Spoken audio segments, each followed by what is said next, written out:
Welcome back, dearest listeners, to Season 2 of Queen of Daggers, Heart of Fire. I am, as always, your Game Master, Asteria, here with my beloved poets.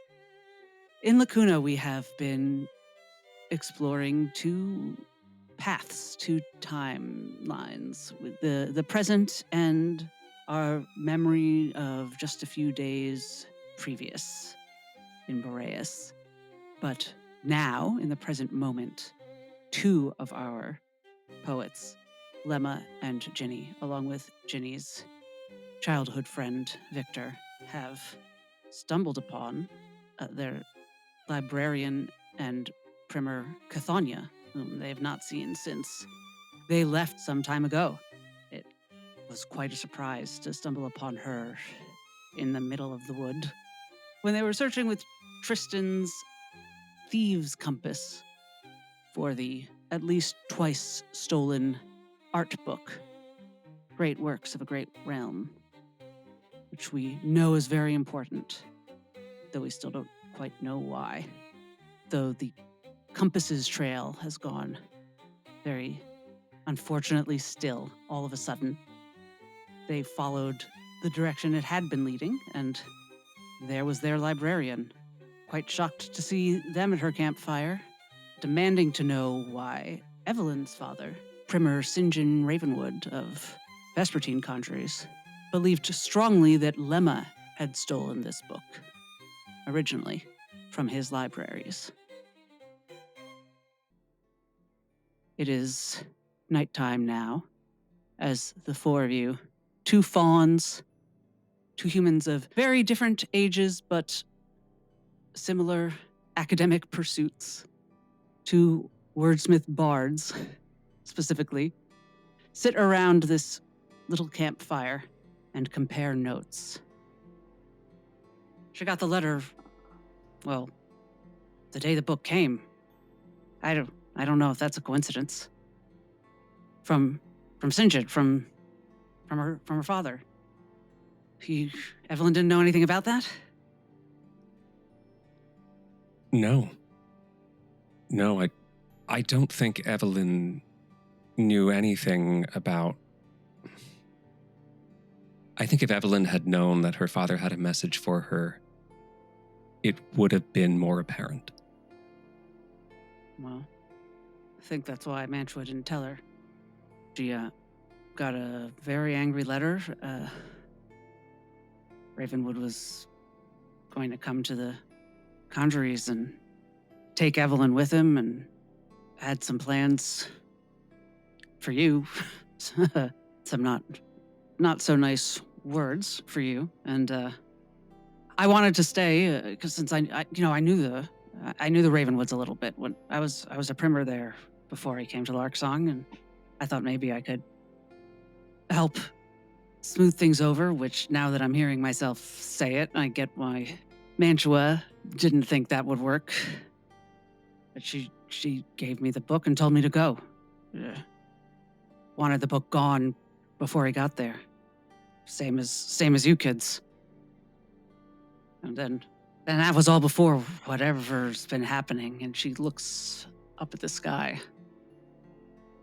Happened. I was hoofing it to Whitmore and pretty out of the loop.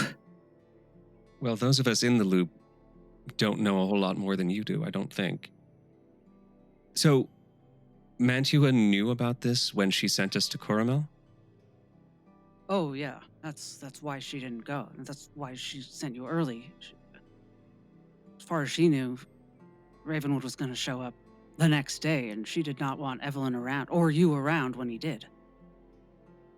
So Lemma is trying to process this, because this changes a lot about... First of all, he's thinking about the conversation he had with Mantua, where he was so petulant, he now feels. And knowing what he knows about what she knew then, it really changes how he sees that. He's also just confused. So he sent a letter that arrived a day before he was going to arrive? A day or two, yeah. And do you have the letter, or did you just hear about it from Matua? I don't have it, but I read it. She showed it to me. I've got a pretty good memory if you've got questions.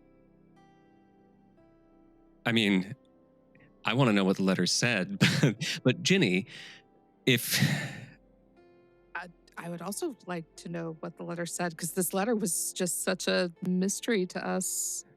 We thought maybe it's Hawthorne's fault, but sounds like maybe it's not. Hawthorne, that's the hearth poet you were going to visit, right? Yes. Had you ever met Hawthorne before? Huh. Not that I'm aware of. I've never been to Cormel. He wasn't. Cathonia screws back the cap on the leather flask she's drinking from, and she looks at you and she's like, "You're all 18 plus, right?" Yes. I'm being rude. It's gonna get cold here. Have some of this. And she passes around a flask of some strong but not too astringent smelling liquor. Fuck it. I drink. It's not sweet, but it's not like paint thinner. You know, it's yeah. I'm not gonna die after I drink it. Lemma, you spent a little time with the Ravenwoods, right? yes, I mean, you know his demeanor. I It was a little florid, is what I'm saying. Is the before I just so you know the language. yes, I was about to say I didn't get to know him well, but yeah, I can see him using 5 words when one would do. You know, it was, you know, a little bit Primer Laureate, I am sure, or for our purposes, I trust. You know, there was a lot of, there's a sentence I had to read 3 times to realize he was being snotty to Mantua. You know, some things that, oh, this is to him. You know, kind of verbal equivalents of intentionally using the fish fork during the salad course. You guys, I'm right To be here rude. talking about my dad. Come on. You're not right there. You're not there. Very specifically, you're not there. He was informing her that he discovered that they both had been tricked, or he certainly hoped tricked, into harboring a thief and a Ranyan. I'm sorry to repeat that, but better you hear it from me, Lemma. Lemma looks at her intently and says, "What is a Ranyan?" It's like a wretched ne'er-do-well. Sure. Lemma. Nair. Yes. No, from the context, I assumed that the frequency of doing well was close to 0. Then you understand the gravity. It's like he doesn't know you at all. I don't think he does know me at all. While I was at Vespertine, we hardly spoke. I didn't speak to anyone, really. Evelyn spoke to me a lot, but at the time I didn't answer much. I was there. He was aware of my presence. He tried to engage me in conversation once about a book he found fascinating. I listened politely and didn't say much, and after that, I think he lost interest in me because he didn't know how to engage. So, if he has arrived at the opinion that I stole something or that I am somehow of such low character that I cannot be trusted, that impression came to him after I left. And the letter didn't get into, it didn't lay out a legal case. It didn't say, here's how I know it was him, and here's why I'm realizing this a year later. It had a few insults towards your character and circumstances, and then mostly focused on, I'm on my way to the Conjuries. I'm going to reclaim my book and my daughter, and we'll see what we can be done about this young pariah. When did you leave the Conjuries? You all left in the morning. I left that late afternoon. Do you have any means of communicating with Mantua? So she says, no, I don't have anything. And even if I did, anything valuable, all my valuables were taken anyway. So it was nice of them to give me this booze. Were you robbed on the road? Yeah, just a little bit ago. Fun times. We need to talk about what's been happening the past few days, because if it had happened a week ago, 2 weeks ago, I probably would have not let them take my stuff so nicely, but it seems like not your ordinary gang of bandits. They wouldn't have happened to come out of shadows that appeared out of nowhere, did they? So you've had your own encounters. You could say that. I've heard tell of groups like that, you know. Soren's talked about them, but I always understood that, you know, there'd be a group where one or two of them could do the kinds of stuff they were doing. But now there was a lot of power coursing through this bunch. It was not something I wanted to take on by myself. I'm glad you were able to get away. Did you recognize any of them? No, I... Do you expect I would? It's possible. Ginny, I think probably we should tell Cathania everything from the beginning. And we do. And as you do, and you think back over everything that's happened, your minds return to Boreas. She does ask you at a certain point how you were separated from Evelyn and OrLeon. Are they all right? And you recall hurrying through the streets from the bay, Victor and Soren in tow, getting to the spot, the archive that OrLeon had told you about. Ginny, one question before we arrive. Okay. You had written a letter to your father while over the night during your stay at the Harvest Court. Mm-hmm. If given an opportunity, will you send it? Yeah, I think I would. I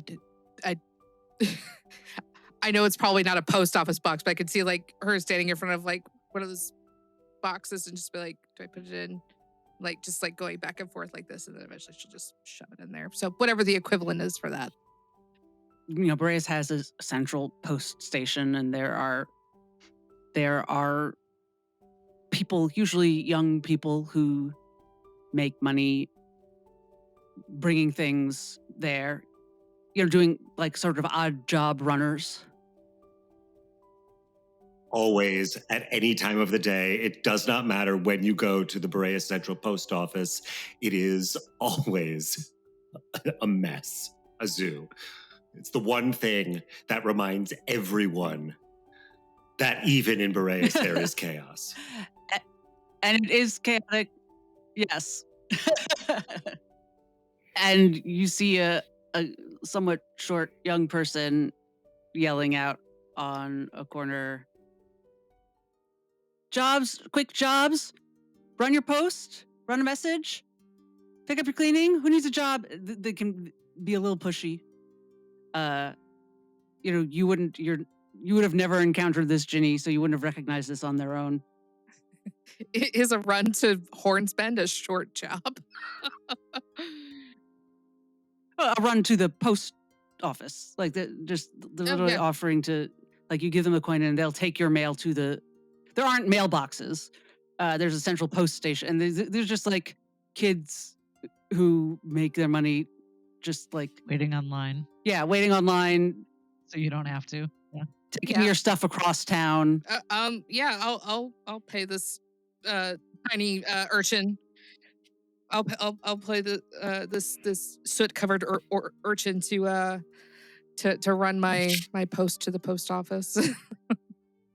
Was there a fire? Why are they covered in soot? Great. I don't know. I just think about Newsies for some reason. That's what that kid looks like right there. David, quick, why are they covered in soot? They're lamplighters. Are in the middle of the Borean Industrial Revolution. Chimney sweeps. Yeah. The chimney sweeps, right? I assumed it was Ash Wednesday, and that's why he's covered in soot. Go.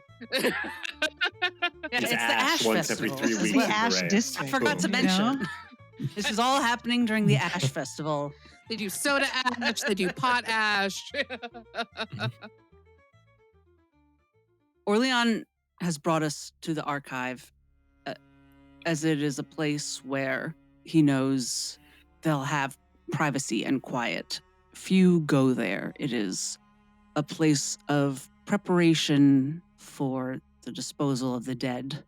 And in Boreas, where the Caudal Ward is strong, people do not keep the concept of death in their minds. They do not hold on to that knowledge, those memories. It is difficult to have that awareness.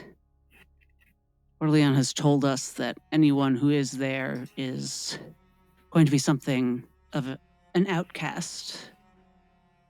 Now, OrLeon, your family is a family of undertakers. Is the archive where is it a final resting place, or where are we in the process at the archive? The archive is, as it sounds, it is essentially storage. It's a cemetery. It probably resembles, in some ways, like what we might recognize as a military cemetery, a modern military cemetery. There's, but without any of the monuments. There are no artifacts of sanctity. There's nothing ornamental. It is a place where bodies return to the ground, where they are reabsorbed. And there are markers above sections. There's an organization. I couldn't tell you exactly what the organization is. OrLeon doesn't, even OrLeon, he does not certainly work. He never worked what his family did. Was the sort of step before.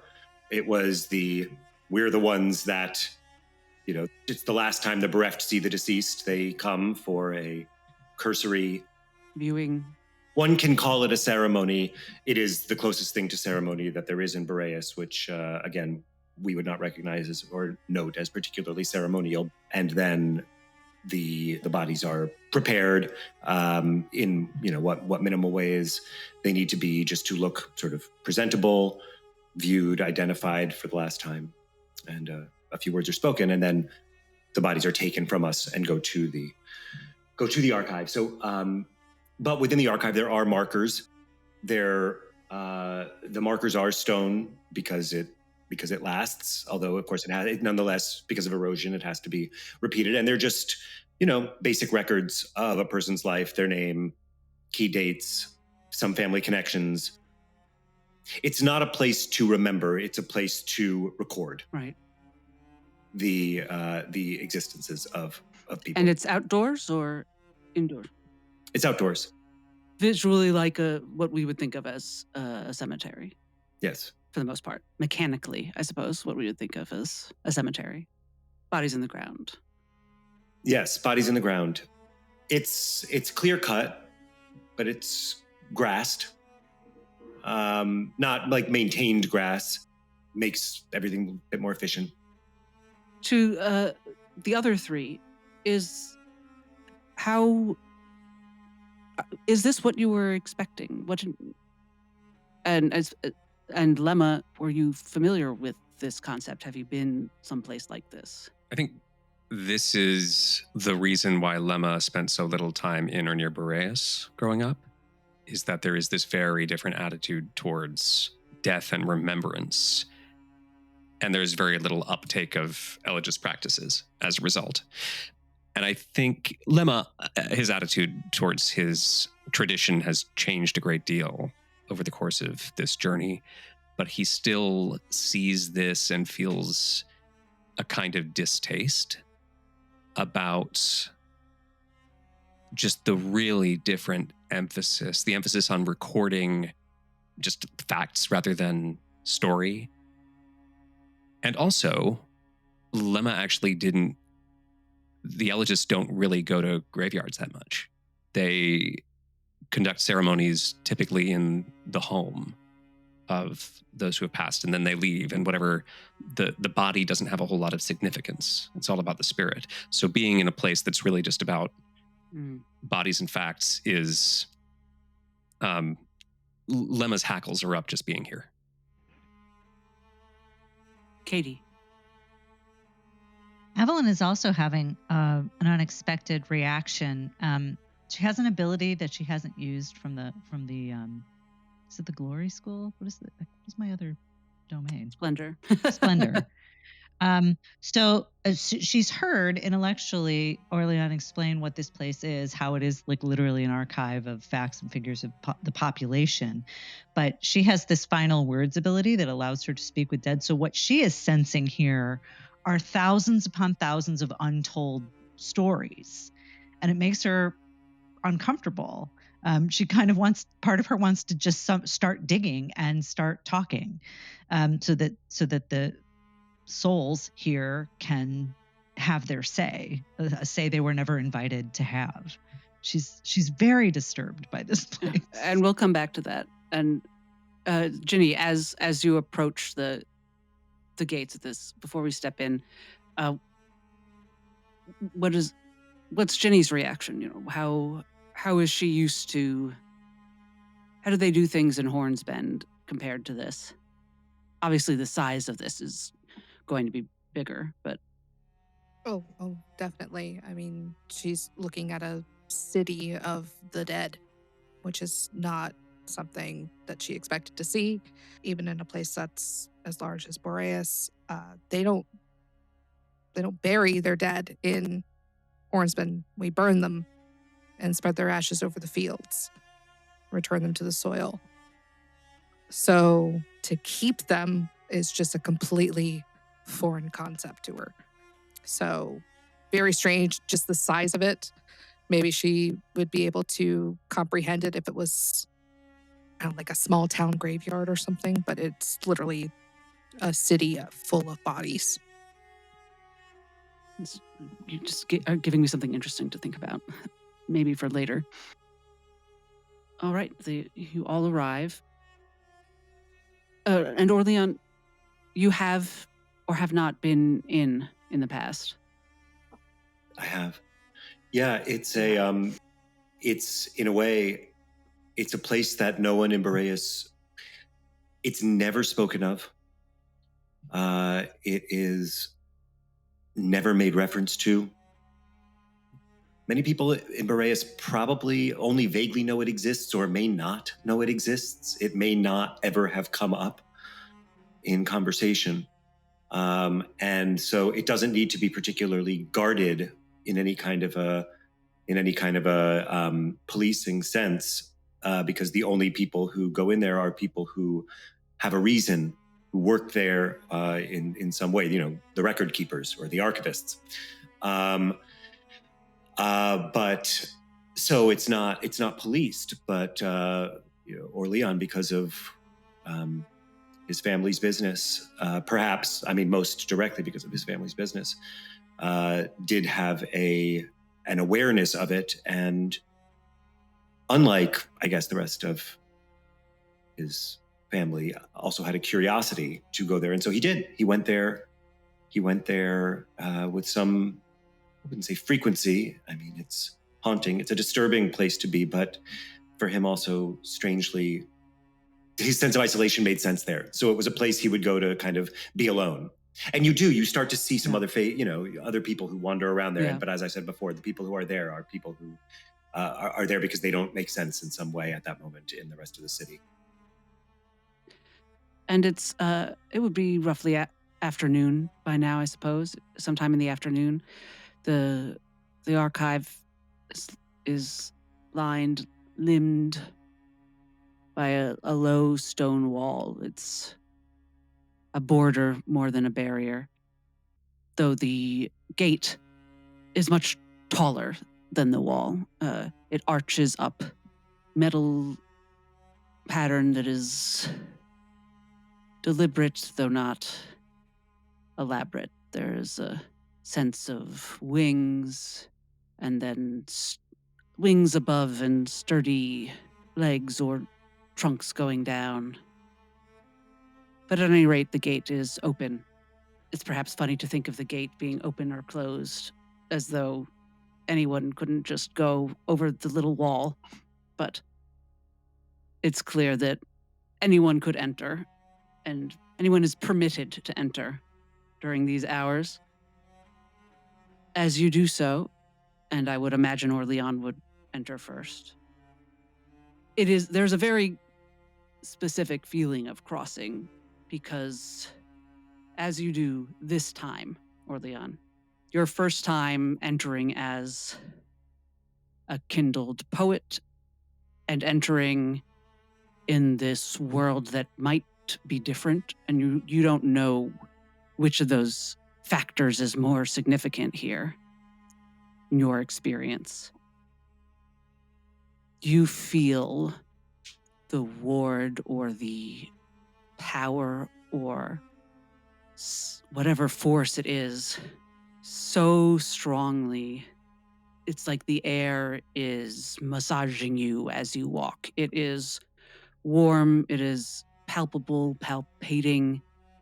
There is a humidity of fear magic, not the emotion necessarily of fear, but all of these powerful thoughts and feelings that the people of Boreas have shoved behind the ward or had wrenched from them and put behind the ward.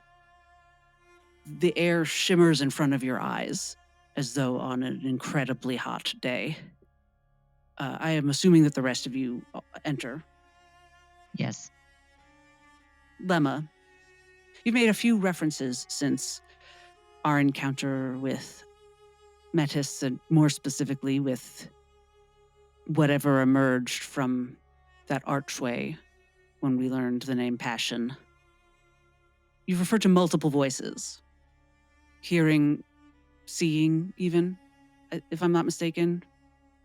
Multiple, where Lemma's poetry was text, now it's perhaps multiple texts? Or Yes. text in multiple voices, am I correct? It's not so much that there are clear, discrete, multiple voices in Lemma's head, but there is something happening to him where his mind is doing more than one thing at once.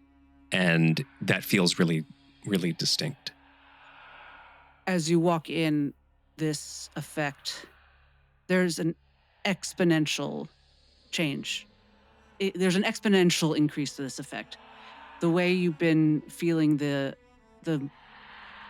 activity of your mind have multiple tracks.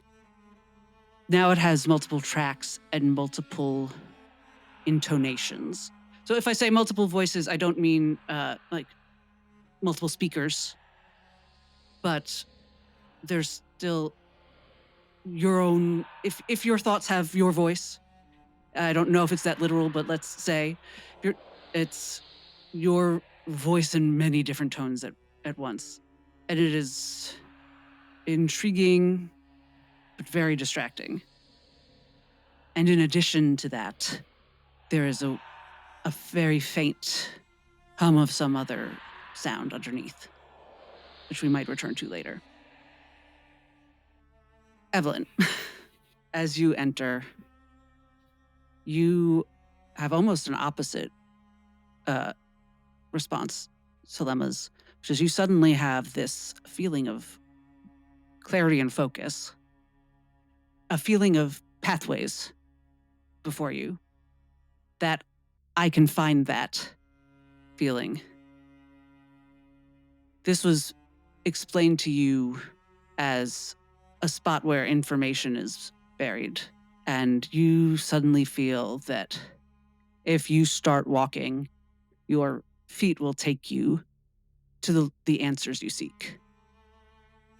It is a feeling like that coffee suddenly kicking in and of finally being in the right place at the right time, but that right place is everywhere.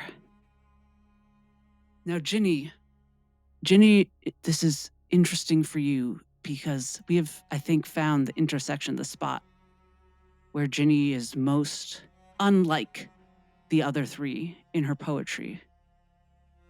Because Ginny is of hope and of splendor, life, creation. And you walk in here, and I think this is actually a moment where Ginny has an intellectual understanding that the others do not, where they are all feeling something and you are understanding something.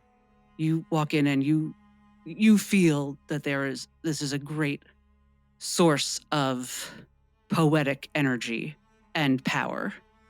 And you have to blink for a moment. You think there's sort of as though your eyes are adjusting when walking from a bright space into a dark space or vice versa, even though no light has actually changed.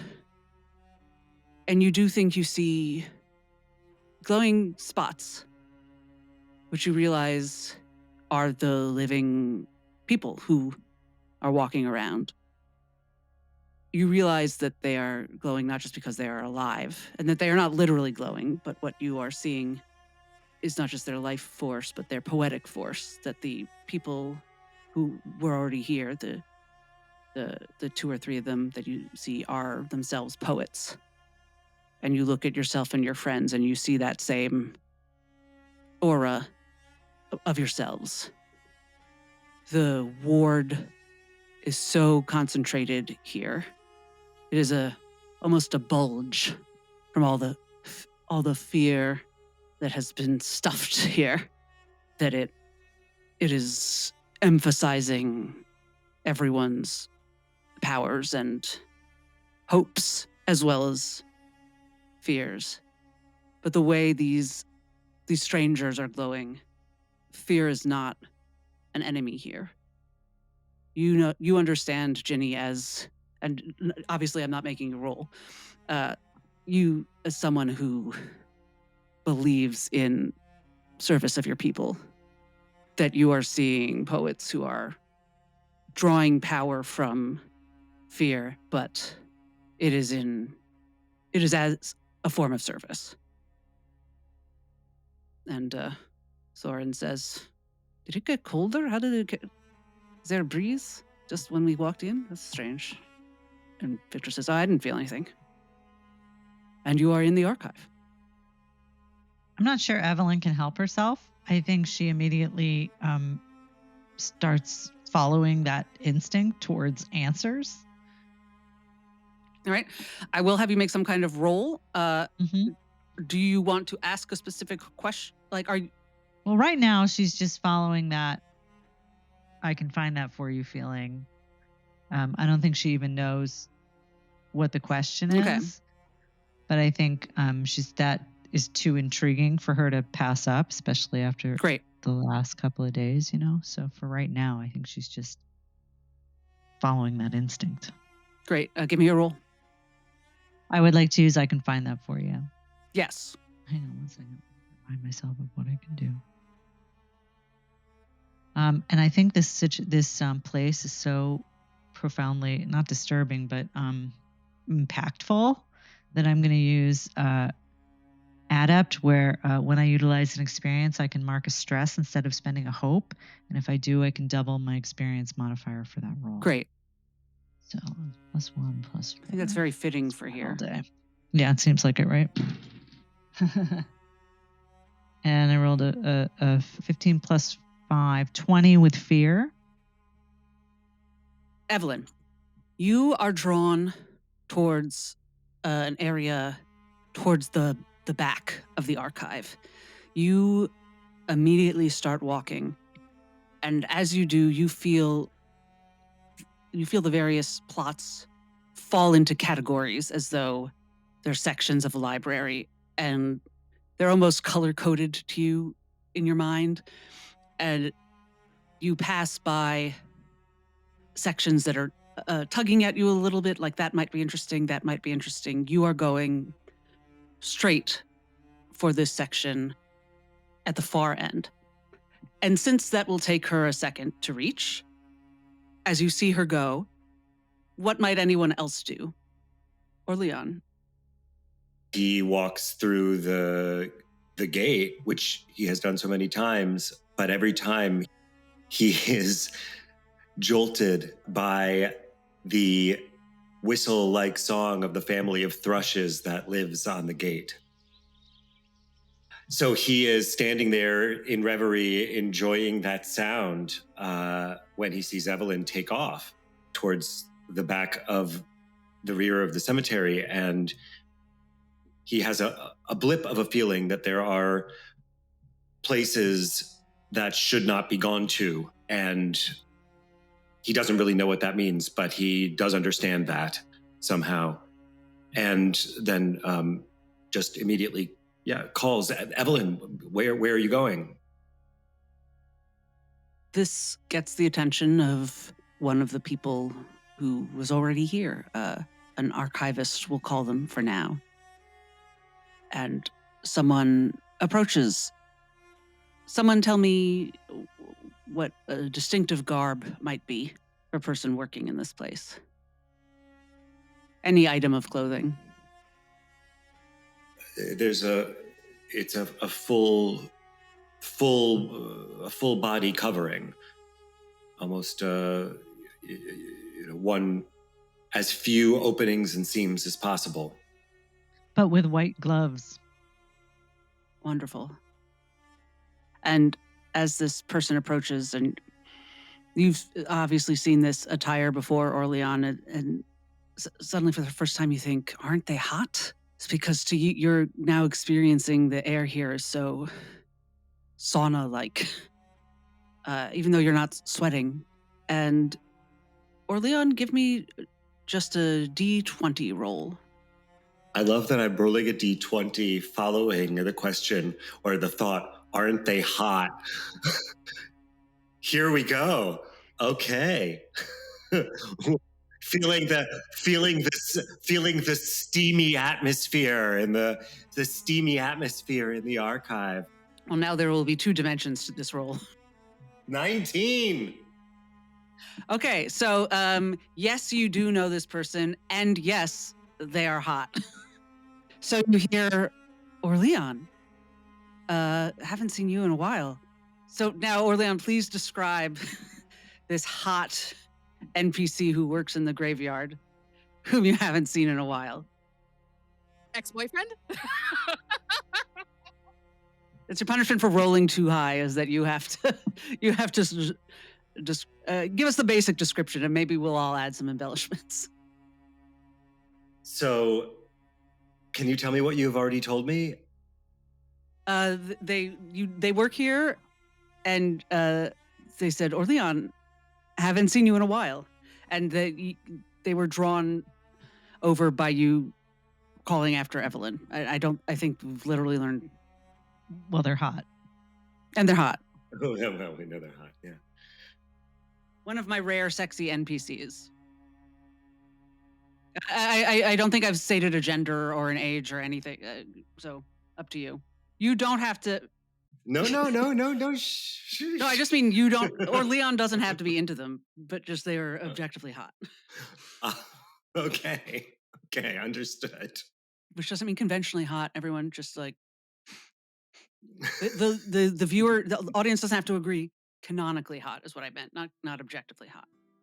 So he trips and falls as he's running through the rows of markers. And OrLeon he's jolted out of his fear for Evelyn, who seems, I don't know, did Evelyn hear him? I suppose not. Or maybe, well, I don't know, we don't know. But towards this voice that OrLeon knows very well. So his name is Mott, and he is an old friend, OrLeon's perhaps only friend from his young life as a young student in Boreas. They knew each other only when they were very young, and then life took them in different directions. But he had heard that Mott had fallen in with a very interesting group of people in Boreas. It's sort of a mystery class, a mystery profession. And now he has fallen into an empty grave? No, there are no empty graves in the archive. Ah. They don't stay empty. They are made to need and to order. Anyway, so he's your age mate. Yes. He's my age mate, our age mate. He's a young man. He is what are known in Boreas as diversionaries. Oh. Diversionaries are, one doesn't know if they're a guild or some sort of group. And their job is quite mysterious, but what OrLeon knows, and he knows more than most, when things like death, the uncontrollable, the frightening, the sublime, enter into the lives of mortals because they must. There are times when even the ward can't keep people entirely out. And so there is a class of people called diversionaries whose job is to create objects, stories, moments of such mysterious intrigue that they help divert Boreans back to some semblance of their quotidian life and scope, which has no place for whatever may have intruded on their life. Mm. So Mott, who was a bit of a troublemaker as a kid, OrLeon had heard shortly before he left Boreas for the Conjurees that Mott had become a diversionary, had heard this fondly and thought of it fondly. Does that mean it's a surprise to find him here? I mean, does it mean that that's contradicted by finding him here? No. Can one be a diversionary and something else, like an archivist? Like, is this something you are, like you're a veteran, you know, or you're like you're part of a guild, like you said, but you're also something else? Do they pull from different facets?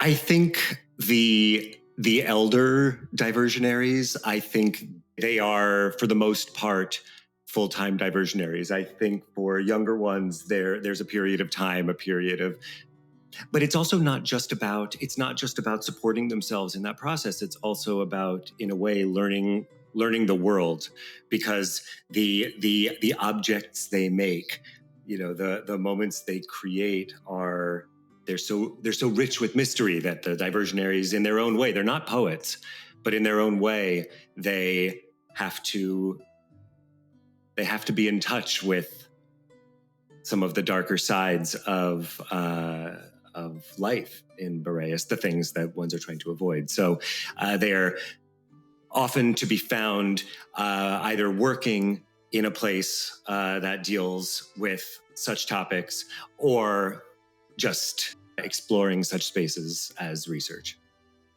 Which is probably why he would register, if you will, as the way the rest of you do in what Ginny is experiencing right now. And to our listeners, this is basically a commercial for Daggerheart now. And to GMs, to my fellow fearmongers, I'm trying to make that a thing. This is why you should throw things out to your players to describe things. I was expecting, age, gender, hair color. And David's just created a whole new part of our world off the top of his head. How much hope do you have, David? I can't tell if I'm in trouble. No, that was incredible. How much hope do you have? How much hope do I have? Yeah, are you maxed out? I have 3 hope. Okay, take 2 additional. I'm giving you 2 hope. Thank you. I feel like I need to be very specific because you seem worried that I'm about to punish you. I don't mean remove 2. I mean add 2. Oh, this isn't that kind of group therapy. You have never seen him here. Oh, no. I haven't seen him here. I know virtually nothing about his life in the last 11 years. Would he know that you went to the Conjuries? Would he know that you're a poet, that you kindled? It is possible. If he knows because he was told so deliberately by someone who thought he should know that. Not like, I don't think it's like a point of gossip. But you wouldn't have... We're not in touch. We're not in each other's lives. Like, he can be anything. I mean, that's who he is. I didn't describe, the one thing I didn't describe is I didn't describe him physically, but I hope he's hot. You know what? He is. And he's even on the ground as he currently is. I forget if you said you helped him up or not. I didn't. Okay. Okay. I mean, I didn't say, but let's leave it as I didn't.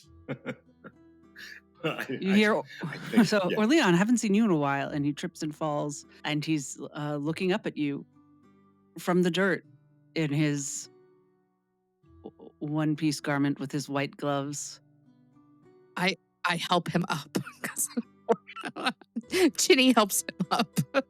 He looks almost, there's a glimmer of disappointment, and then he thanks you. I don't think Ginny would clock it, but OrLeon has the instinct, and Lemma has the reader people. Lemma gets to be there for this. Poor Evelyn's missing it. She's fine. And anyone who's looking would notice that the gloves remain white and dirt-free. Thank you, miss. Sorry. Mott, there are a lot of things we should talk about. Hi.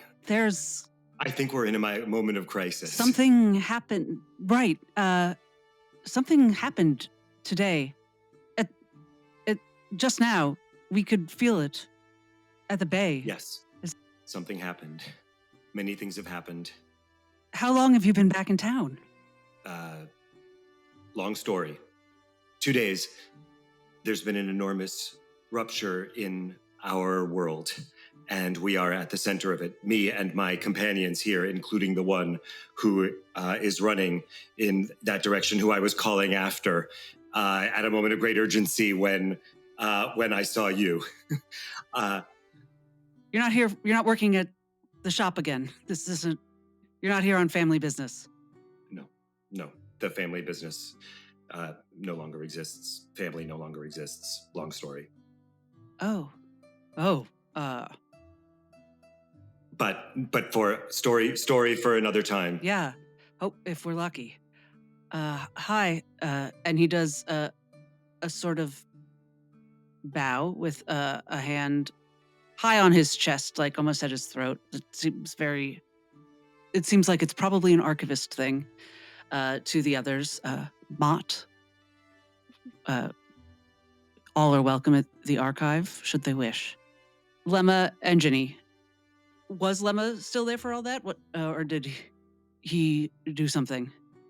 Lemma is here for all that, yeah. Lemma saw that OrLeon was having a moment and immediately left. No, Lemma's I don't know if you booked it after Evelyn or if you, like Evelyn, did an immediate thing.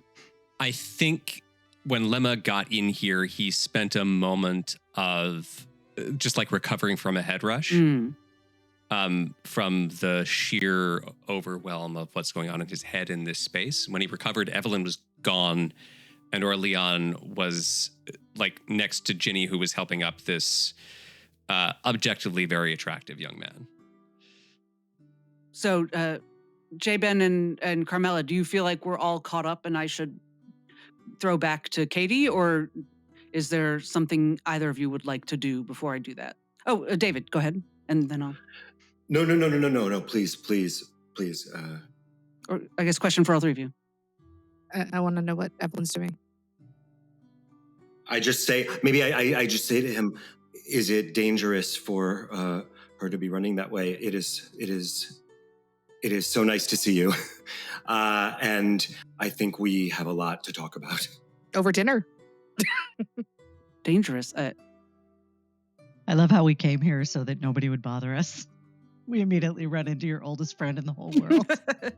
There's no reason anything should be dangerous here. And he does look at you all for a moment, like he's kind of squinting at you all and trying to sense or feel something. And he just looks back at you, says, "Where have you been, OrLeon?" And we cut to Evelyn. Evelyn, you reach the far end, and just you've reached a part of the archive that's obviously rather old. It makes sense. It's not that the graves go from the youngest at the front to the oldest at the back. That wouldn't really... It could make sense, I suppose, depending on how it was built. But, you'd start with the oldest. That's how time works. The oldest graves would be the first part of the cemetery, theoretically. What I'm saying is the part you reach is very old, but it wasn't laid out chronologically.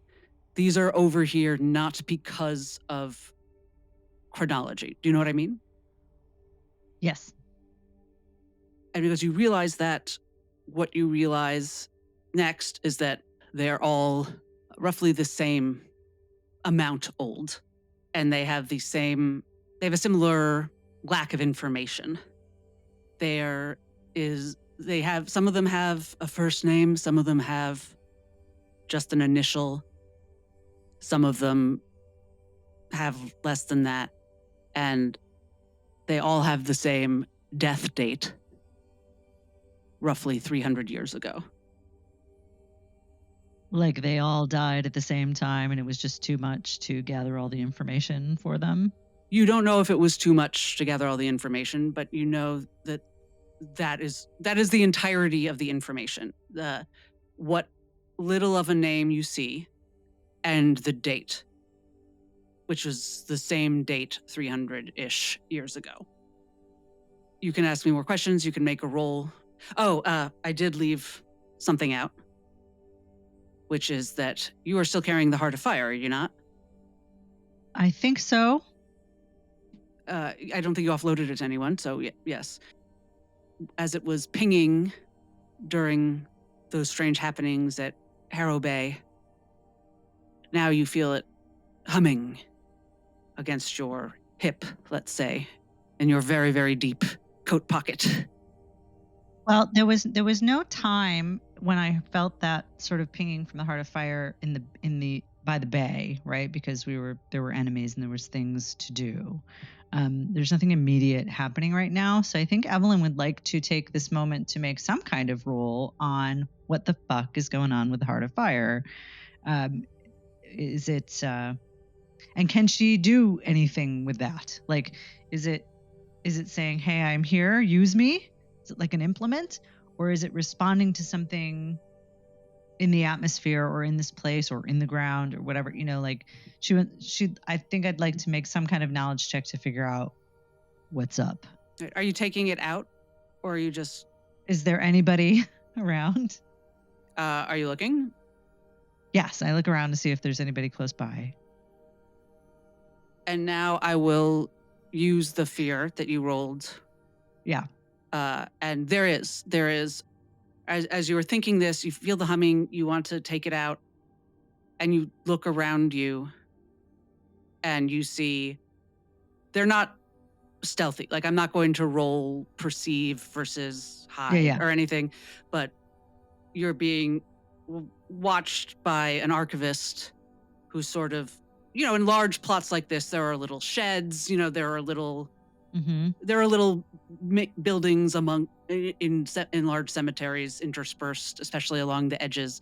And there's someone, I'll just say sort of creepily, like hugging the side of this shed, watching you. Like just looking at me, not doing anything else? Yeah. eyes very wide. This Evelyn will turn to that person.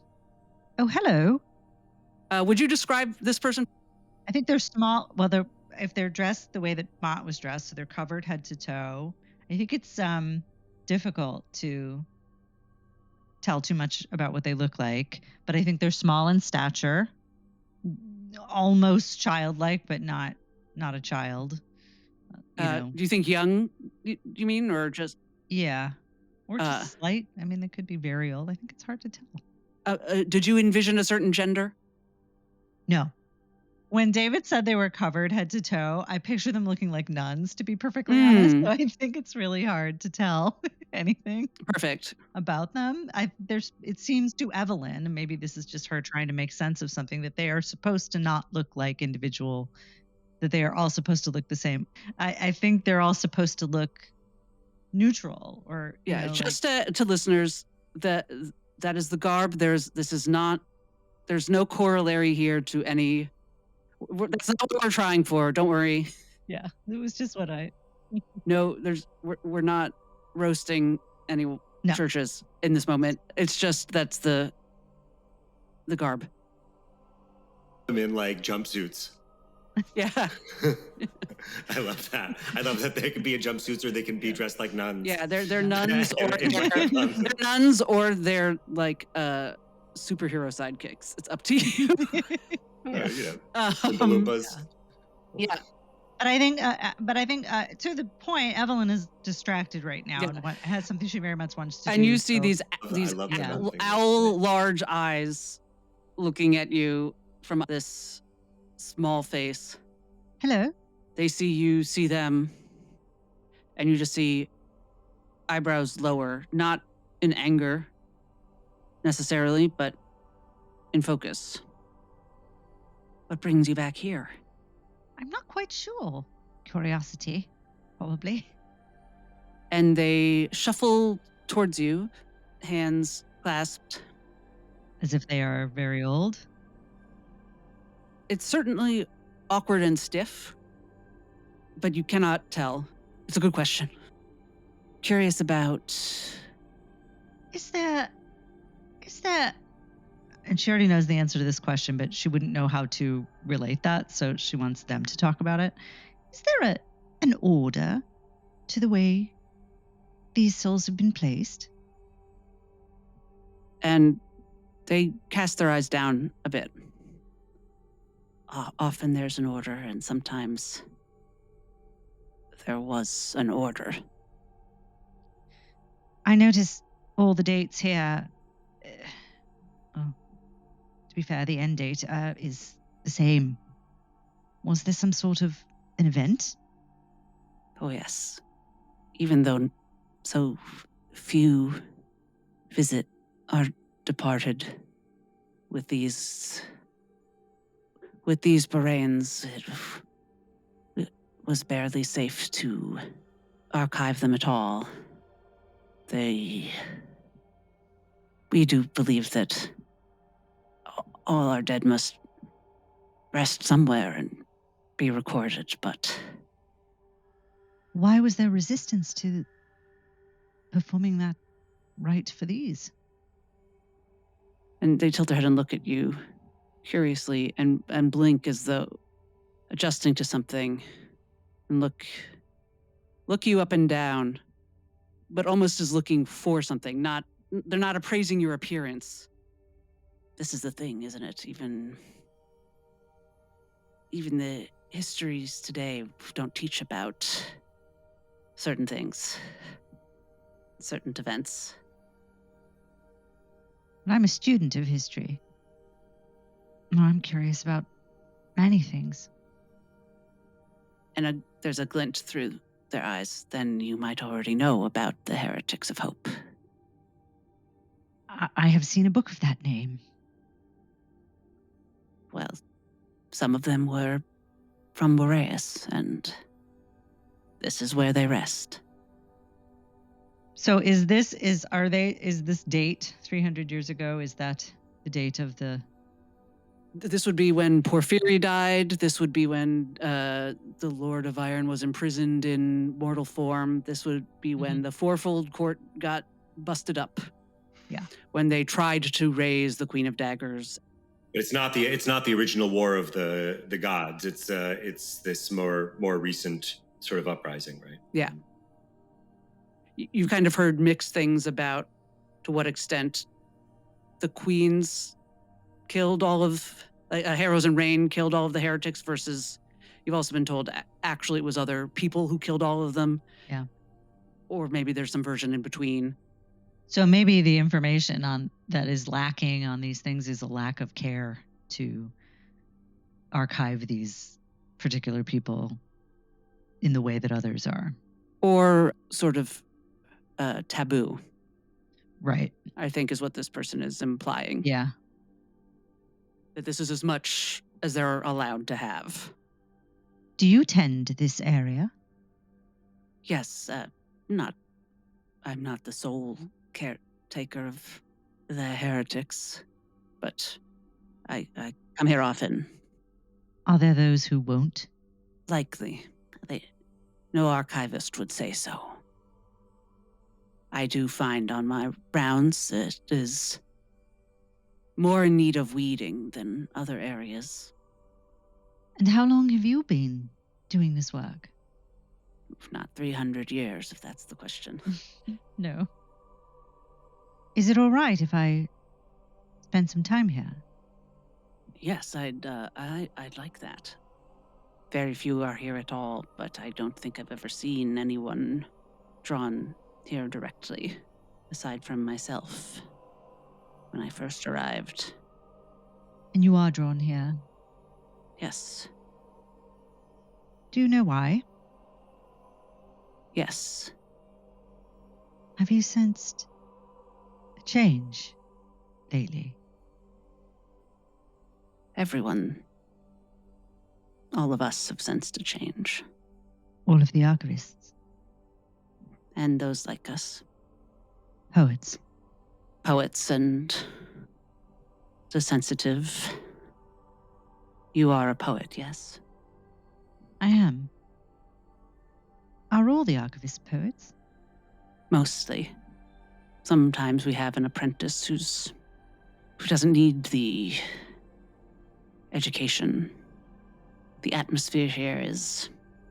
Well, you see, technically, we're hearth poets, yes? Any poet who commits themselves to one place, one community. We have a little joke. Us archivists, we call ourselves forge poets.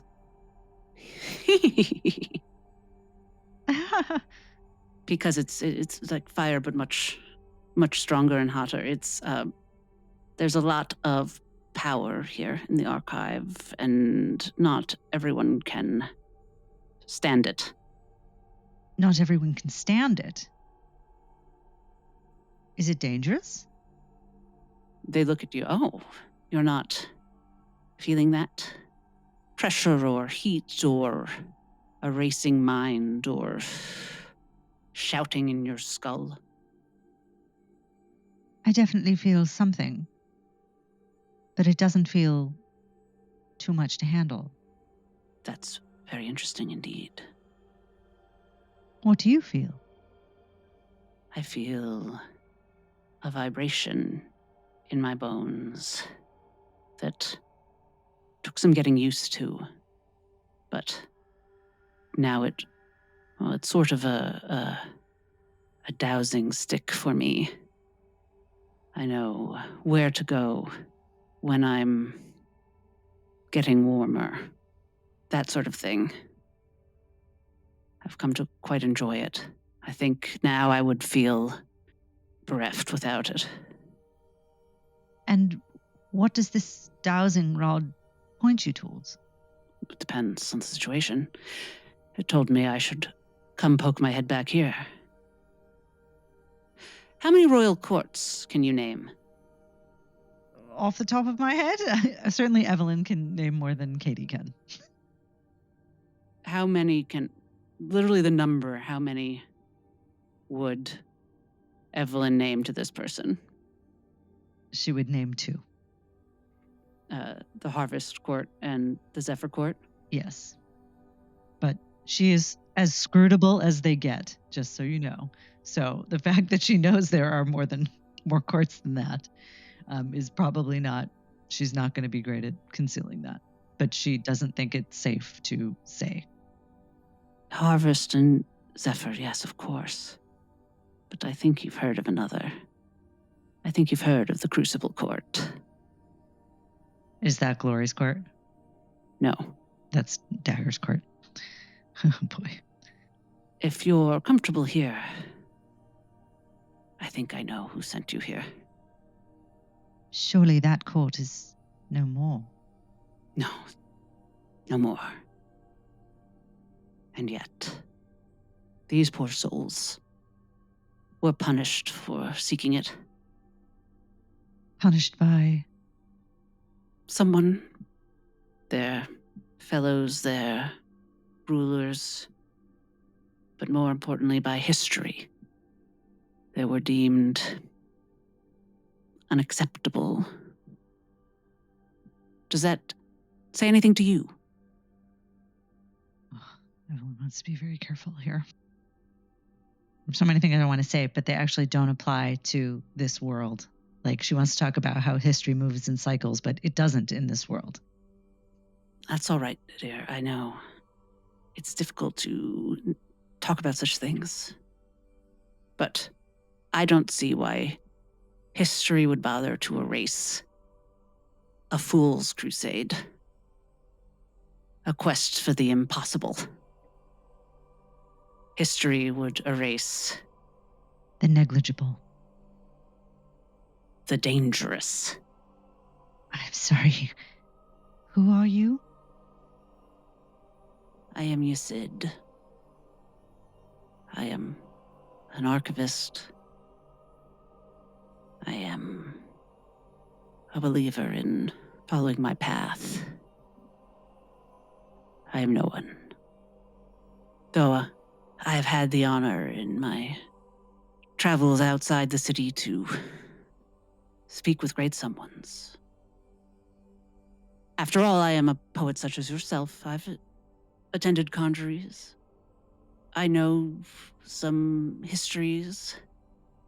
If there's anything I can help you with, I hope you'll let me know. I'm from one of those small conjuries. I It's difficult to know who to trust. Well, if it helps, I don't get out much. And surprisingly, very few people wish to speak with me. I don't know why. I don't either. You're quite fascinating. Oh, thank you. That's a lovely compliment. And Ysid looks as though they're about to ask Evelyn something, and then they stop. They look just past you, Evelyn, and say, "Oh, curious. How long has that been there?" And they shuffle just past you and pluck off the top of one of the heretics' grave a little tin rabbit. A rabbit that someone has made out of tin and placed on top of the grave. And Ysid chuckles, a different chuckle than that strange titter before. It says, Mott is always leaving these little things around for me. I'm not sure what the explanation is, but I should probably bring it back to my storage chest. Shouldn't be left out in case it rains. If you need me or are interested in or have questions for me at any point, well, I'm usually here. And they shuffle off back towards the other end of the archive, and you are left alone. Bye. As soon as Evelyn is sure that she is alone, before she does that, she looks around, paranoid, and casts Reveal, which reveals anything magically hidden within close range. I don't think anything is revealed, no. And then she takes the Heart of Fire out and attempts to intuit what it is reacting to. Though obviously what you said told her gives her a pretty good idea of what it's reacting to. Right. And this is not using a feature or ability. This is just I your. don't think so. I don't really have anything like that. So. But to see it now in your hands, though, it honestly feels a bit lighter than you remember in this moment. Porphyry's words from the day you met him are drifting back to you. He gave you so much information. It's a long time ago, and yet you feel like you heard them only yesterday about what he and the heretics attempted to do, how the Lord of Iron had the Heart of Fire, and in that moment of loss, Harrows took it from him. You're on the verge of thinking reclaimed it, but you don't really know how long Iron had it. You don't know the story before then. Over hundreds and hundreds of years, this relic, he created it after all. He and Madness created the Heart of Fire and then used it to create the queens. And as you hold it amongst these graves, there's no magical interaction with these graves. These are 300-year-old normal mortal graves. No door opens up, no text rearranges on the tombstones, but there is a recognition that you suspect the heart is having for a moment in time, at the very least. To know if there's something that can be done with that, you would have to do poetry at it. Or do Daggerheart at it, I guess. Yeah, I think she would like to make a knowledge, analyze, comprehend roll on what it's responding to. Too clever by half? Go for it. Spend the hope. Rolling rocks on my fear die today. It's 24 with fear. 24 with fear. This sense of certainty, the pathways you've been feeling, you feel them tug you away from this place, back to, your friends, the entrance, and you feel that this time you feel that also in your hands where you're holding the Heart of Fire, that as though the relic is having a moment of rejection of this. And you remember stray bits of lore about this object and how it is an object of creation. And the specialist thing about it is that it creates life that can create life. So this is a confusing spot for that. Does it feel like that acknowledgement was for those who died in an effort to create or bring back that life?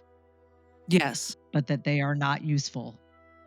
On the 24, I think there is a recognition that these people died during maybe not during, but maybe now you're wondering, that there was some ritual being done with the Heart of Fire in an attempt to raise the Queen of Daggers. And this relic is now recognizing the people who died in the midst. That ritual either failed or was not completed. Did they not start it, or was it interrupted?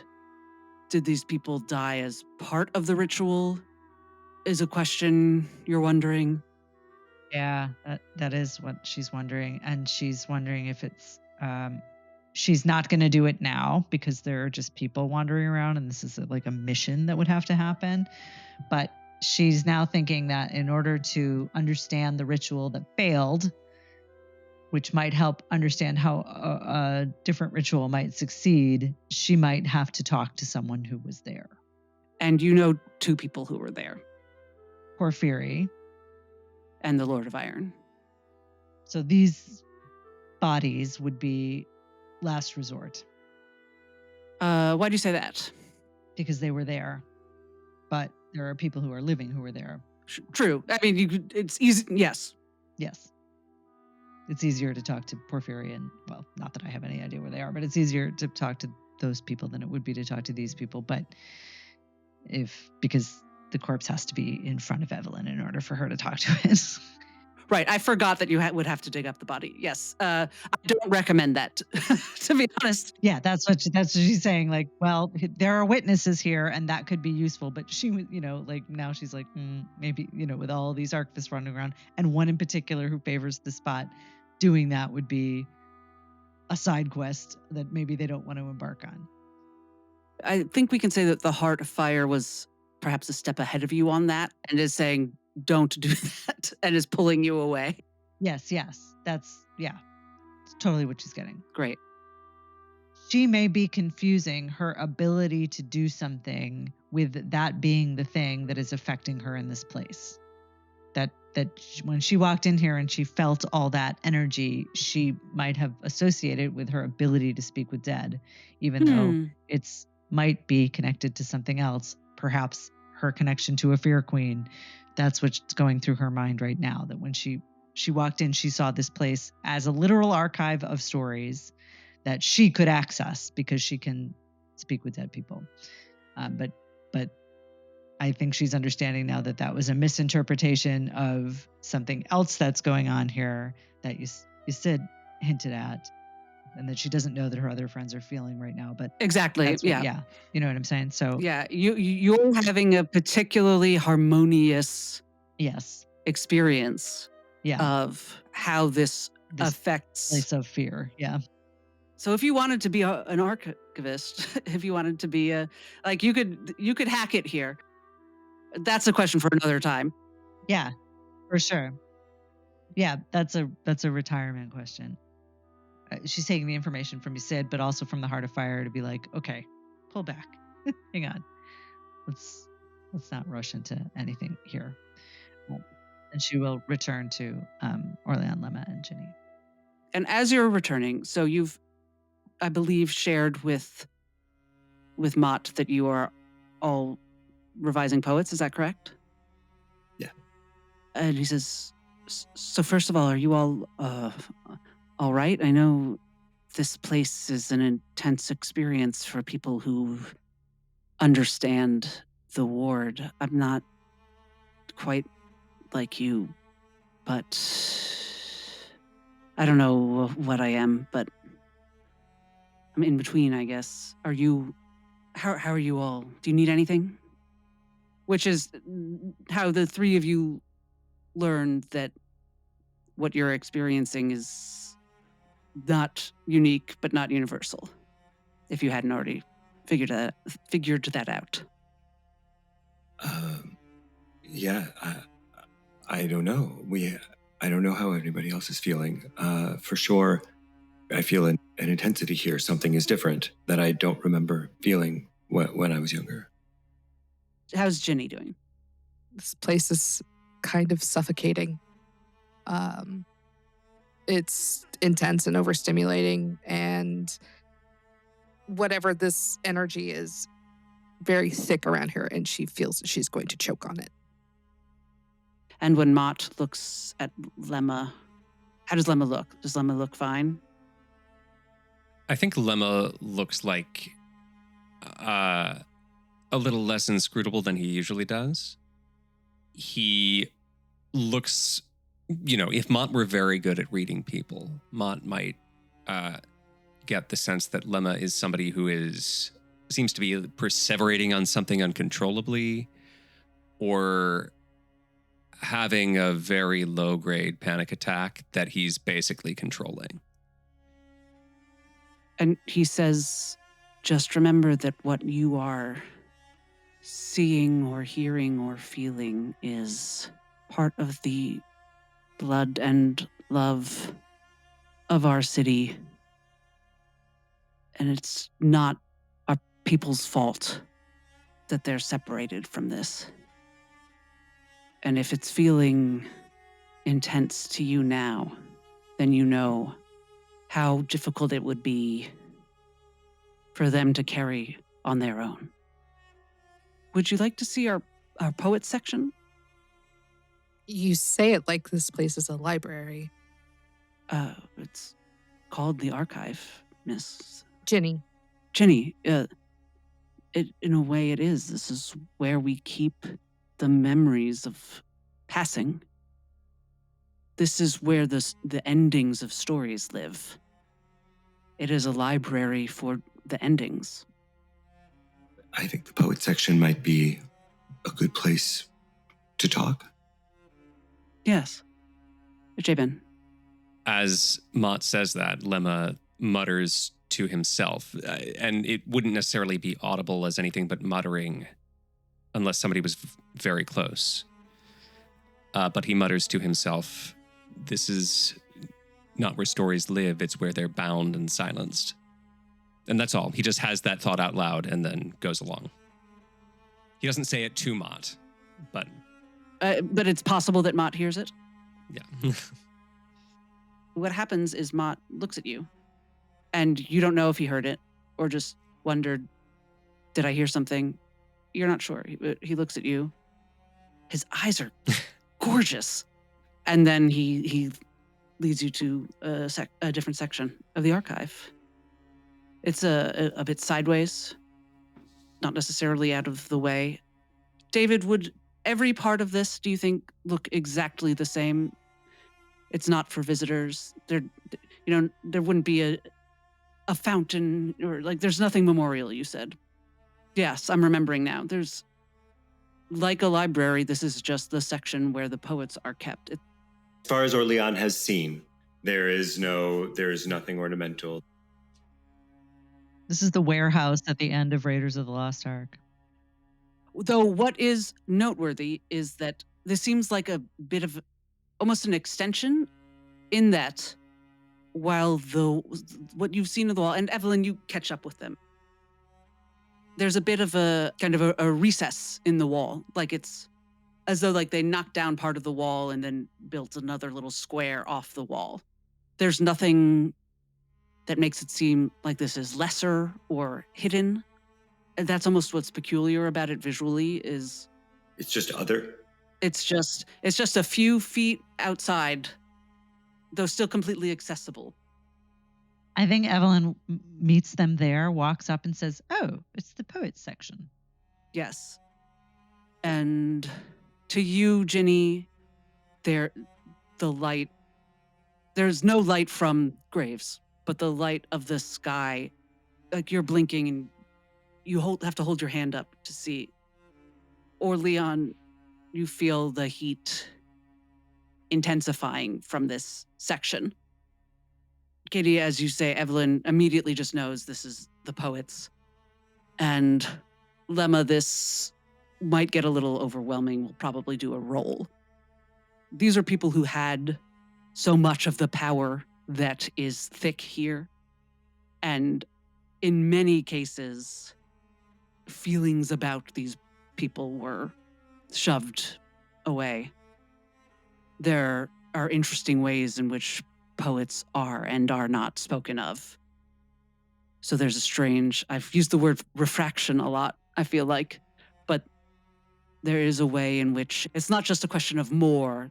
There's a bit of a kaleidoscopic feeling to how this power, this intensity is built up in the poets section. And I think it becomes pretty clear to all of you that this is offset. That was the word I was looking for. This section is offset just because it's more intense than a lot of the rest of it. People don't want to walk through it by accident. Just good to keep it a few feet on its own, to let that power be where it needs to be instead of diffusing. Soren and Victor have rejoined you. Victor looks pretty normal, like this is not affecting him. Soren looks like he kind of has a headache. You know that he's a normal person, but not normal at all.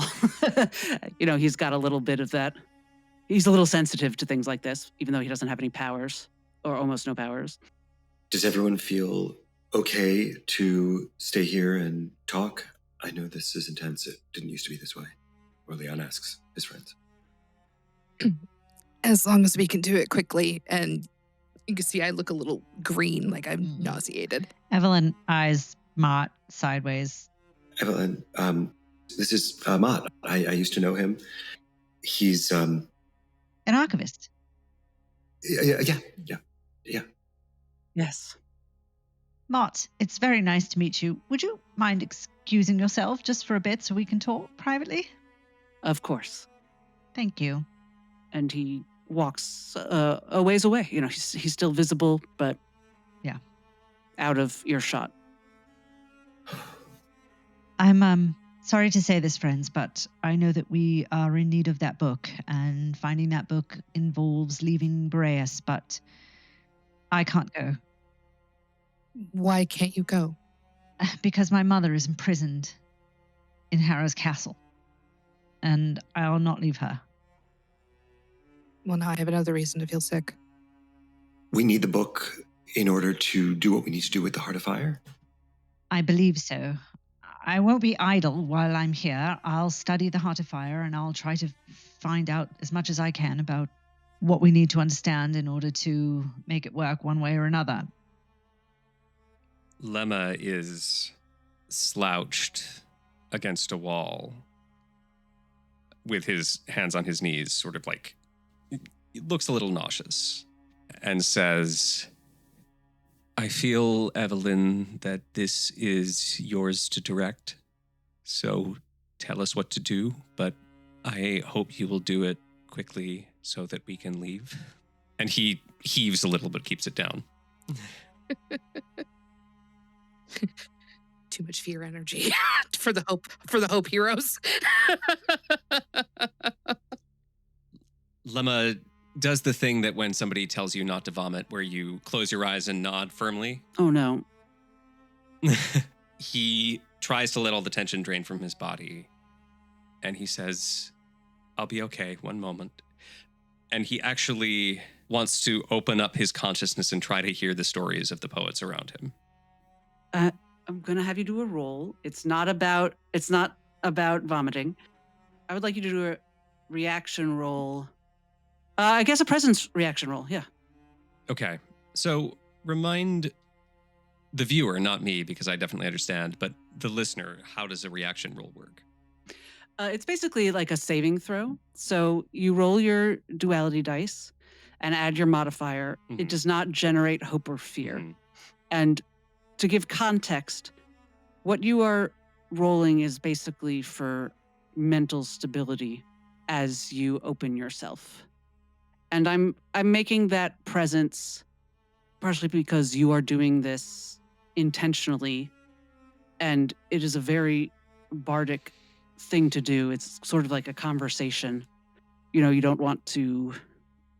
This is almost a sanity roll. So let's see what happens. 15 with fear. Not with fear, because we now know with the reaction rolls, there's no hope or fear. So just pure 15, and I assume that for reaction rolls, experiences can't be added. Other GMs might answer that question differently. The question of, can you apply experiences to reaction rolls? Regardless of rules as written, my answer is pitch me. To me, a reaction roll is a passive. If the specific experience can make sense as applying to the situation, I would allow it. But I think some would not. Reasonably something that would benefit a reaction. So it depends. Is there an experience you would like to try to apply to that 15? I don't think so. The only thing that might apply here is this could be an order-born dedication. No, I will almost certainly say no. If I were making you roll to successfully open your mind, then you could, of course, apply that. But, using an experience is you spend a hope to do it. It's something that is about your activeness, whereas this is about what happens after you do that thing. Perfect. Then I'm done. You didn't fail. Your mind doesn't snap. And Do you remember exactly how you phrased it to me? You want to Yeah, open my consciousness to the stories of the poets who are here. the stories of the poets. You find yourself seated on the stone wall. There is a sudden wooziness isn't the right word, as though someone has clipped the back of your legs, put a hand on your shoulder, and sat you hard as you hear. And you're very used to words more than voices. And now this is both at once. The strangest part about it is that it very much feels like everyone should be hearing this, even though you know, after a moment of adjustment, that they can't. Usually, your experience of your abilities is personal and individual, inside your mind. Suddenly, it feels as though these stories are being told out loud and openly. You see everyone else not react, not hear them. As the stories are unfolding, before you can get yourself to hear them, to listen to them, you also are remembering snippets of your own experiences, and you immediately think of Lorelei.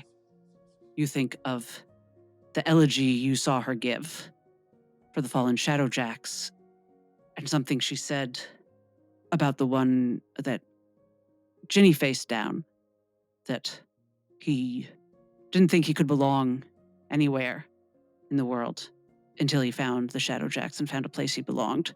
You remember Porphyry talking about Kiva after she had died. You only remember in this moment people talking about those who had fallen, about how she experienced her poetry, her shadow poetry that led her into her exile, as hearing things from beyond the ward, and how angry it made her at the world that no one else could hear this darker side of life, of reality.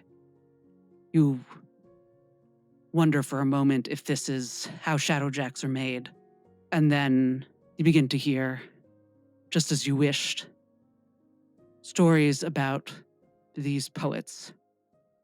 Memories, painful memories of loss, beautiful stories, not in the poets' own voices for the most part. These are the memories of Boreans who knew the poets who are buried here and have separated themselves from the memories that made losing them so difficult. You vividly hear accounts of kindlings, beautiful events, many of them miracles, but to the parents you hear describing them, it meant forever being alienated from their child, sending their child away to learn strange and dangerous things, to become this person they no longer understood. You hear lovers talk about reaching out for someone, moments of what you'd now call passion that were so intense they were frightening and now are inaccessible forever. You hear stories of confusion about how the world works, helplessness and comfort at the same time when people are saved from something they could not see. The ambivalence of being saved by a person who has this power that is so like the thing that was threatening you. And you also just hear memories of smiles with crooked teeth, of hugs that were sincere but awkward in one specific way, of an older sibling who kicked a younger sibling in the shin and then was no longer alive to do that ever again. You hear memories of primers teaching their students and shoving away worries that if I'd taught them just a little better, maybe this wouldn't have happened. And give me a roll. Knowledge or instinct? 18 with hope. Take the hope. And I should have asked if you were looking for anything in particular, or if you just wanted to see what would happen. This is not a deeply tactical decision by Lemma. This is Lemma responding to the sense that there are all these untold stories here that have become trapped, and that there's something deeply wrong about that. And he just wants to listen to them because he believes that's right in a deep way. Great. That's what I thought. And what was the roll? Sorry. It was an 18 with hope. And I chose knowledge. Knowledge. Great. I'll give you one juicy thing. And you hear a familiar voice. A voice you could not possibly ever forget. Remembering a lifeless face on the ground and thinking, if only I'd listened to him. But that is all you hear of the Queen of Rain's memory. If you would like to extricate yourself from this, to turn this effect off, that will require a roll. Yes, Lemma is going to try to surface. And I think we will just make that presence again. We'll just stick with that. But this is an active roll. That's going to be a 17 with fear. You slip out, the voices mute in the public sphere, and you stand up and you vomit. I'm not sure if we can stay here if everybody's vomiting, so maybe we should go.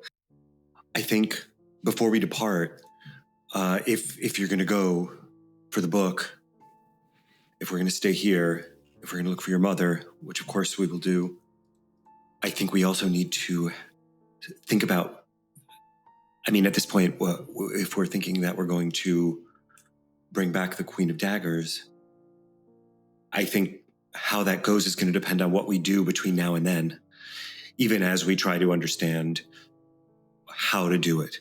So I think perhaps and I think what a lot of that comes down to is what are the intentions of the different queens?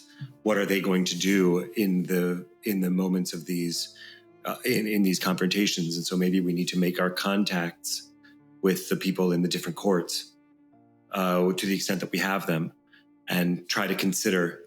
That's my thought. I don't know if it's something we should do now, but it's just something I've been waiting to say. I think we know people who know more about what's happening and can help us, I think, communicate and try to lay the stage for what it feels like we all know is going to happen. I agree. That's something I've been thinking as well.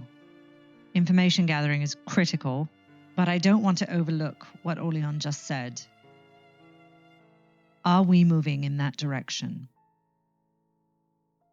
Something is changing out there. I think at this point we may not have a choice. My instinct says that what's been done cannot be put back in a box. What we know of the Heart of Fire is that it is easier to create with it than to destroy. My instinct says that we must do what we can to raise the fourth queen and let them work it out themselves while we aid the world in whatever comes next. It seems perhaps that what they did it once, but nothing's to say they must do it again, but something has to change. I presume something must be different this time in order for them to coexist. I wonder, those who have been, well, your mother, of course, and those who have been working with her, Porphyry and the Lord of Iron, there must be more that they imagine or know about, well, perhaps what the Queen's intentions are. Cosmene is with Glory. Perhaps we can learn more about the Crossroads Court and what's happening there through her. I don't know how to contact the Lord of Iron, but he does seem to frequently reach out to me, so perhaps. Perhaps I'll find a path to you. And who is with Porphyry? Lorelei. I can contact Porphyry through the Fungal Network. Yes. Cosmene confirmed. Someone confirmed that they are now with the Crossroad Court. So we have plenty of contacts within the Crossroad Court. We make those. We can't stay here and do that, so perhaps we should just bear that in mind and think about as we prepare also to learn how to do what we're doing. And reminder that the Lord of Iron can't enter Boreas. Doesn't mean he can't find an alternative path. Right. I wonder what Mantua is. She keeps coming up in this. She has been such a part of these stories. Under the surface of our civil society, there have been factions and plans and sides and ambitions. I'm sorry, I don't want to separate us or even suggest it, but we need the book, and I can't go. Well, I definitely don't want you to stay here by yourself. I should stay with her. I know Boreas. I think I can be helpful here, trying to gather information and prepare for our next steps, and find people who could help Evelyn reach through the power structures of Boreas to get through to her mother. I want to be clear. I don't want to stay behind merely to rescue her. I think that might prove impossible, for one thing, and it's not really what we're about now. We have to understand the Heart of Fire, and I think I'm the best person to lead that effort. I just want to do it here rather than who knows where.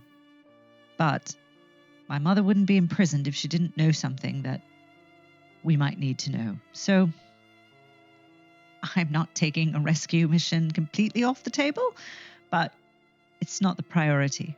Where is the Heart of Fire at this moment, Evelyn?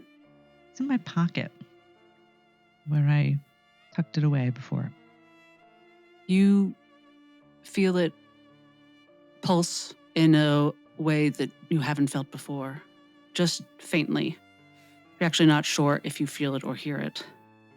And at first you think of butterfly wings, and then you think of a hammer hitting an anvil in a strange rhythm, and you realize the heart is very faintly beating. The others would see Evelyn put her hand on her pocket, where I'm sure you all know the Heart of Fire is, frown. It's reacting to something. I don't know if it's something I've said or thought or done or this place. As she says that, the rest of you feel some sort of shift in this power that's been so present. As though it's just drawn towards the four of you, circling around you, not to entrap you, almost as if it's paying attention to something important to the four of you. Ginny, at the talk of this separation of the group, you remember what you saw when the hag Metis ate that cherry that was your hope. The idea of travel. It occurs to you there are ways to make distance from certain things without being totally alone. Lemma, you remember, though your head is clouded at the moment, you have a memory of when you could least trust yourself, looking to your friends to check you, that maybe you don't have to give up your power and who you are if there is at least someone around you you can trust to be honorable, noble.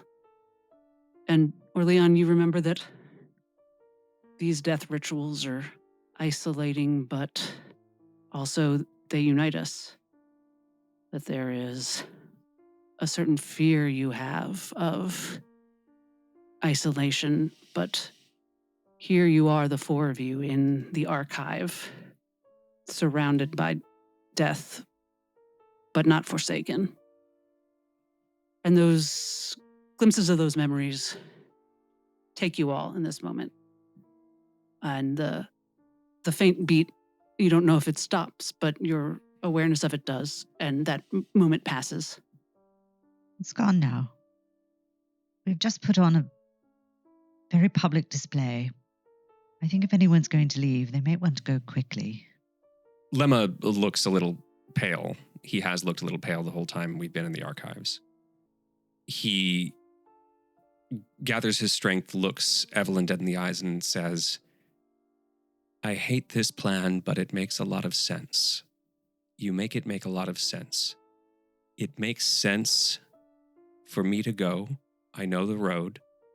It makes sense for you to stay. We don't want the Heart of Fire to be captured by Shadowjacks or the Crossroad Court. It makes sense for OrLeon to stay with you. He knows Boreas. The Court of Heroes is going to be much harder to get into now than it was before. So I beg you, if you are going to try to rescue your mother, do it smart. And not just smart, but airtight. Do you want me to go with you? I need you to go with me, Ginny. I can't go alone. You can't tell if the way that Ginny looks is because she feels everything in this place and it is making her sick, or if it's because she is thinking about something else. She goes, I'll go with you. We'll find the book and we'll figure it out. I'll go with you. Good. There's a look of genuine relief that passes over Lemma's face. Take care of one another. You too. There's one thing more important than anything else, more important than the book, more important than the Heart of Fire, at least now, and that is that we all stay alive to see each other again. Yes. And let's not read any doors. Agreed. I immediately look down and try not to bite my fingernails. I'm sorry, that just came out. God damn it, Lemma. Thank you for listening to Queen of Daggers, Heart of Fire, a production of Hagdeal Gaming. If you like what we're doing here, come say hi on Blue Sky or TikTok at Hagdeal Gaming. Leave us a review. We'd love to know what you think. And remember, as a wise person once said,